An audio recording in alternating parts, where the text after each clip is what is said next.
Vamos a buscar palo. Palo que necesitamos. Tú eres fogarate, como dice la gente. Tú prendes fogata.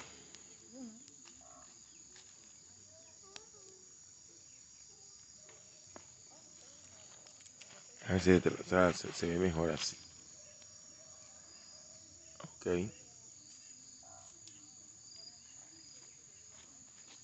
Ah, sí, como la hija de, ¿cómo que se llama? ¿Cómo que es el nombre tuyo? Ashley. Prendiendo fogata. Mira esta, en pijama, digo en pijama. ¿Cómo que pollo? Y ahí está la greñúa, Cris. Aquí están los pollos Las pollas. y las pollas. Ay, las pollas. Aquí están las pollas. ¿Cómo es el nombre tuyo? Esmeralda. Esmeralda. Aquí está Esmeralda.